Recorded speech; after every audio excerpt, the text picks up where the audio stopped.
വേദിയിലിരിക്കുന്ന വിശിഷ്ടാതിഥികളെ, ഹിന്ദു ഭക്തരെ, സദസ്സിലിരിക്കുന്ന ഹിന്ദു ഭക്തരെ, വളരെ വൈകിയിരിക്കുന്നു ഈ ചടങ്ങ്. ഇനി അല്പനേരം കൂടി പ്രഭാഷണങ്ങൾ കേൾക്കാനുള്ള ശേഷി ആർക്കെങ്കിലും ഉണ്ടെന്ന് ഞാൻ വിശ്വസിക്കുന്നില്ല. അതുകൊണ്ട് തന്നെ 2-3 മിനിറ്റിൽ എനിക്ക് പറയാനുള്ളത് പറഞ്ഞ് അവസാനിപ്പിക്കുന്നതാണ്. കാരണം ഇതുപോലുള്ള ഒരു ചടങ്ങ് ഇത്രയേറെ നീണ്ടു കഴിഞ്ഞാൽ സ്വാഭാവികമായും കേൾവിക്കാർക്ക് എത്ര നല്ലത് പറഞ്ഞാലും അതിനെതിരായി ചിന്തിക്കാൻ തോന്നും എന്നതുകൊണ്ട് ഞാൻ കൂടുതലായി ഒന്നും പറയുന്നില്ല. ആദ്യമേ ഈ ചടങ്ങിലേക്ക് എന്നെ ക്ഷണിച്ച സംഘാടകർക്ക്, പ്രത്യേകിച്ച് ഗോപാൽജിക്ക് നന്ദി. ഞങ്ങൾ മറുനാടൻ കുടുംബം വലിയൊരു പ്രതിസന്ധിയിലൂടെ കടന്നുപോയത് നിങ്ങൾക്കൊക്കെ അറിയാം. ആ കാലയളവിൽ ശക്തമായി ഞങ്ങളെ പിന്തുണച്ച ഒരുപാട് പേരുണ്ട്. അന്ന് ആരും വിളിക്കാതെ ഓഫീസിലേക്ക് കടന്നു വന്ന് പിന്തുണ അറിയിക്കുകയും ഞങ്ങളോടൊപ്പം ഉറച്ചു നിൽക്കുകയും ചെയ്ത ഒരു മഹാനാണ് ഗോപാൽജി എന്നത് തന്നെ ഈ ചടങ്ങിലേക്ക് എന്നെ വന്ന് ക്ഷണിച്ചപ്പോൾ സന്തോഷത്തോടു കൂടി വരാൻ എനിക്ക് സാധിച്ചു. അതുകൊണ്ട് ഞാൻ ഈ വേദി അദ്ദേഹത്തിനുള്ള ഒരു നന്ദി പ്രകാശന വേദി കൂടിയാക്കുന്നു.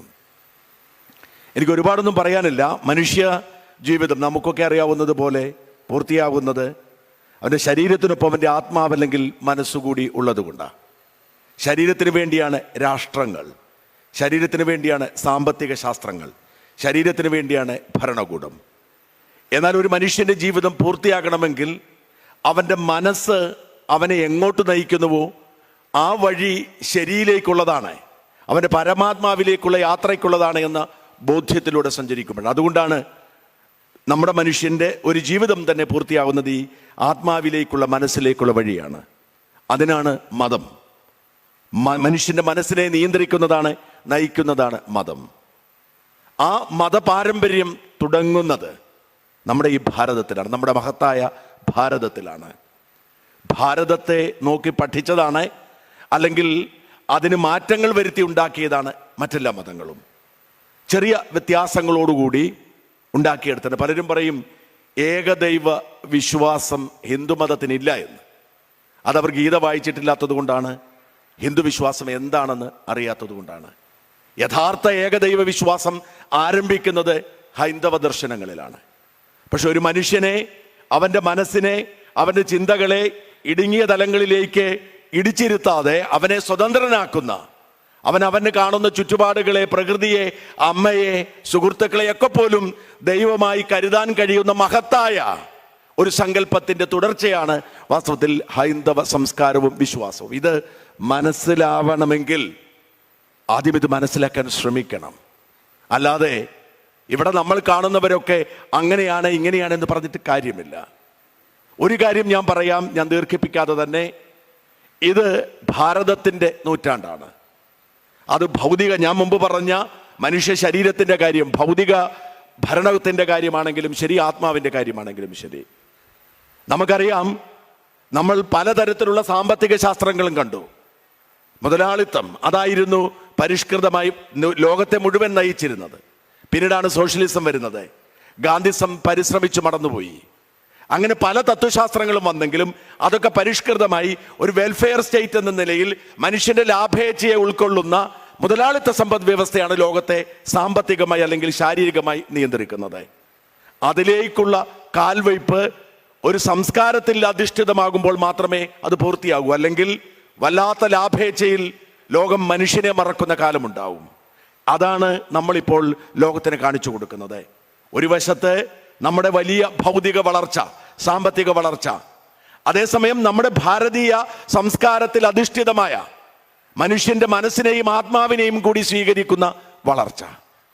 അതുകൊണ്ട് ഇനി വരാൻ പോകുന്ന കാലം സാമ്പത്തികമായാണെങ്കിലും ഭൗതികമായ ആണെങ്കിലും നമ്മുടെ നാടിൻ്റെ വളർച്ച വലിയ തോതിലേക്ക് നമ്മൾ വളരുകയാണ്. 1-2 വർഷം കൂടി കഴിഞ്ഞാൽ ലോകത്തെ ഏറ്റവും വലിയ 3ാമത്തെ സമ്പദ് വ്യവസ്ഥയായി നമ്മൾ മാറും. 3ാമത്തെ, അമേരിക്കയ്ക്കും ചൈനയ്ക്കും പിന്നിൽ. പിന്നെ അവിടെ നിന്ന് കുതിപ്പാണ്.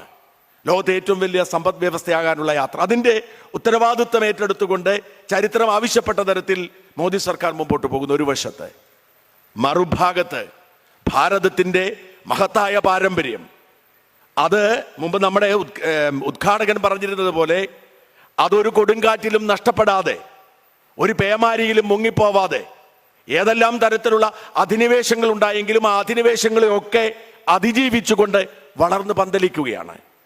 ആ നൂറ്റാണ്ടുകൾ നീണ്ട പാരമ്പര്യം ഇനിയാണ് പുഷ്പിക്കാൻ പോകുന്നത്. ഭാരതത്തിന്റെ സംസ്കാരം, ഹൈന്ദവ സംസ്കാരമാവട്ടെ, ആർഷ സംസ്കാരമാവട്ടെ, സനാതന ധർമ്മത്തിന്റെ സംസ്കാരമാവട്ടെ, അത് ലോകത്തിന്റെ ആത്മീയതയെ നിയന്ത്രിക്കാൻ പോകുന്ന കാലമാണ് വരാൻ പോകുന്നത്. ഒരു തർക്കവും വേണ്ട.